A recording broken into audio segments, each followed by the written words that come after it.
I actually really wish this was real.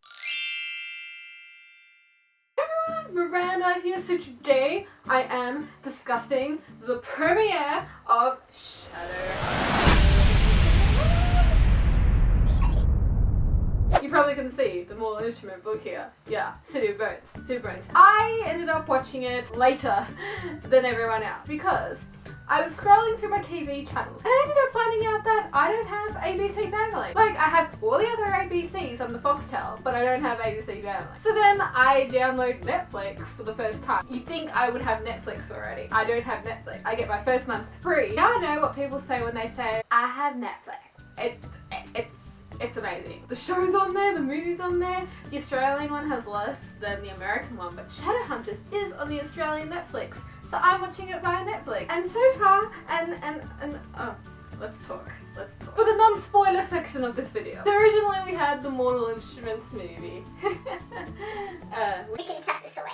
I liked the show. For me, I felt like I was drunk watching the show. If I hadn't read the books, I would be so freaking confused as to what the hell is going on. I felt like they should have slowed down just a tad. Like, they're trying to stuff so much into the first episode. I really felt like the characters were drunk and then everyone was drunk and then this was just like a big hallucination. Simon was right when he did say to Clary, are you taking meth? Because I felt like that when I was watching the first episode. In terms of the series, I knew it was gonna be cheesy and I knew that it wasn't gonna be, you know, like the movie was. This pilot lived up to my expectations because I wasn't expecting much. I have faith in the show that I think the more it goes on, the more it might get a touch better. And I think once we understand the way that the writers are kind of writing the script, because that was horrible. And if we get more used to the way that they do their runes, the world that they're trying to create in the TV show, I think everyone will get more hooked. To make it more successful, why can't they just stick to the bloody book? Now that I'm getting older,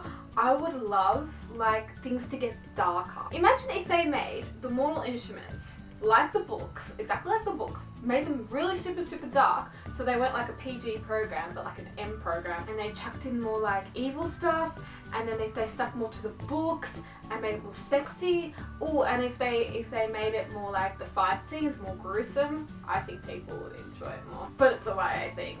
That's the end of what I'm going to say for the non-spoiler section. If you sound interested in the show, make sure to still give it a go. Bye, non-spoiler people. First off, let's discuss the characters. Clary. I'm not gonna lie, when I first found out that this actress was playing it, right, and then I saw her hair in the Facebook pictures and all the promo pictures and all the promo stuff, her hair looks super red, like super red, like fake red though, like not a real red. And I thought in the show, oh my god, her It's gonna be like, oh my god. it was less toned down actually. It was less red than in the promo pictures in the show. However, her hair, when she would run, and when she would do things, it'd be so freaking perfect. And I'm like, girl, your hair doesn't last like that. And it just annoyed me. It just made it more like stereotypical shit. I thought her acting was really good, especially when she comes in, Jocelyn's gone and she's just like crying and she's on the floor, she's really dramatic and you see her face and the hair and everything, and it was really good. I still think though her scenes with Jace need a bit of warming up because I'm not feeling the connection. Jace, okay, so movie Jace,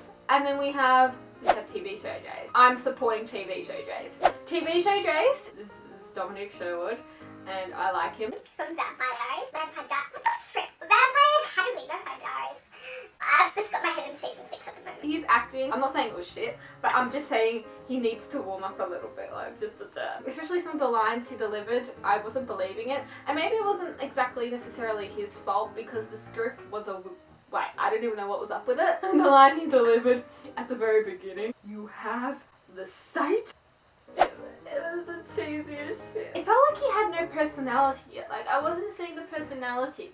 You know, Jace is like jokative and just weird. I agree with what a few people said, like Edward in Twilight. That roboticness that you get from Rob Pattinson, I felt was in Dominic Sherwood. Maybe he will get better though. I reckon the more this goes on, he will get better. Simon, he can't see shit. It was just so funny. The dude that plays this guy looks exactly like the dude in the movie, like they're doppelgangers. But he was so good, so convincing as a Simon, and he had the face for the Simon, and I was totally digging this guy. Like, I thought he was really good. But one of my funniest scenes here was when Clary was getting dressed and he rocked up to what he thought was the abandoned church, and he's like, why are you putting your clothes on in the church?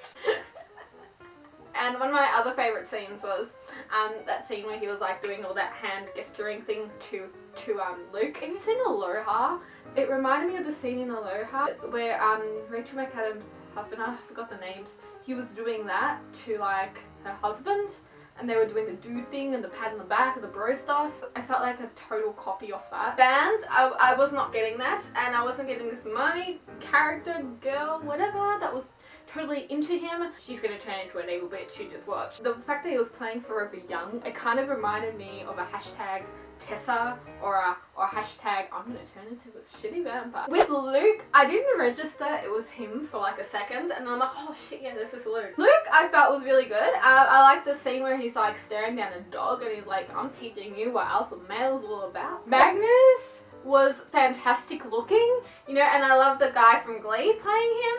And everything was right, everything was going good, except for his lines. When he opened his mouth, I was cringing so bad. Ugh. Izzy, she was depicted more like the book, I have to admit. However, this Izzy wasn't as bitchy as book Izzy. I liked her, she played the part really well, she's really gorgeous. What was with the demon stick blonde platinum things, and it was really weird. Oh my god. I just had a power outage. And now the power's back on.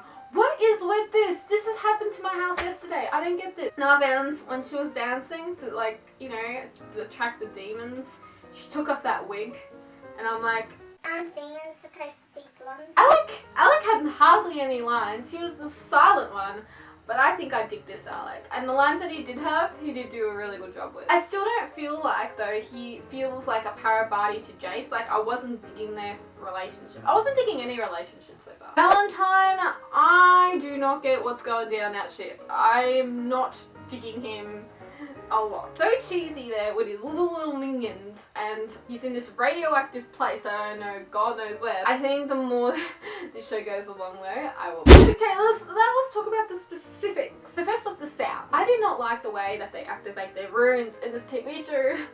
Why can't they just carve them into themselves, just like the frickin' book? What's with this? What's with this? And then they show, like, that's just horrible. The blades look frickin' cheesy as shit. They should have more sounds that are really like, you know, like really cold and really like Vampire Diary sounds. So it starts off with Clary and her doodles. As we know, Clary's a big doodler. And as we know later on in the series why she's a doodler. She seemed so ashamed when she showed those people her doodles. And I'm just like, girl, don't be ashamed. You know, you creating these marks are actually really sick, because these marks are actually really awesome. You should be proud. You shouldn't feel ashamed of your doodles. Isn't art like an expression?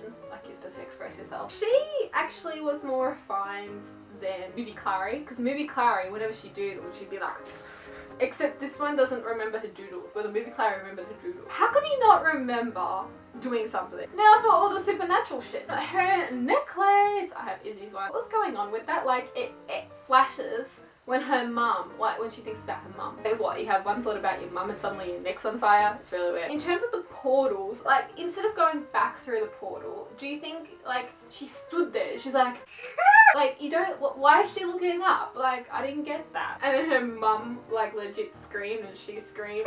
And can I just talk about Jocelyn? Jocelyn is not satisfying me at the moment. Like, I get the mother and daughter scenes, but I find them so freaking cheesy. I need to have a talk with you, darling. How many times can you say that and then it doesn't actually happen? The talk thing was like 3 times in the show, and Clary kept coming in and out of her house, and I'm just like, grab your daughter and just fucking tell her. When the demon was attacking Clary, that demon looked like a gargoyle, like a huge giant ass gargoyle. You know, you think about these aliens, like, demons like kind of look alien. Okay, this is where, like I said before, the drunken experience kind of comes in, because when we get the flashbacks of Clary as a little girl, like when that thing jumped out of her in that little pond thing, I'm just like, oh god, this is so cringeworthy. But the major cringe was when tying her down like she was the exorcist, okay? Because when they went to Magnus's to erase her memories, she was on that post thing and they had the ropes going on, and she was like, Mommy, what's happening? And the acting in that scene was really shit. The lines weren't delivered to the way I thought they would be, and it just made the whole thing look so cheesy. I mean, why why tie down the girl? All you have to do is go like freaking like that, and memories will be erased. The way they did it, I'd be thinking, Mum, are you seriously on meth or something? You seriously are nutty. And also, another thing to suggest that we were drunk while watching the show is when Clary wakes up and she butts heads with Izzy. It's like, boing. The skills in terms of fighting, I have to admit their fighting scenes are cut really weirdly. I'm just not getting it. I'm not feeling it. I need more darkness to it. Stop trying to make it so light. Like, if you kill a demon, freaking make it like Quentin Tarantino and The Hateful Eight, you know? Like, really, really, really, really bloody and really, really bad. The Institute. What's with the Institute and all these freaking people? Where did they all come from? Where's church? I need church. What's with the ruins on the computer? Imagine having a keyboard filled with runes. I still think the Institute is decked out better in the movie. I'm totally digging Movie Institute, not this Institute. And the last thing I want to talk about is the intro. 5 seconds and then you get whatever they say. I can't even understand whatever they say. Why did you have to have dialogue in the intro song? I think by the last episode it should be really good, and even if they continue it and if they go to like City of Ashes or City of Glass, and the more they get into it and more into their characters, hopefully even people that haven't read the book but have seen the TV show will warm up to the world more. I'm around to tell me your thoughts down below. What did you think about this TV show? Like, are you digging it? Is it good in your world? Thank you so much for watching more videos. Check out my channel. See ya!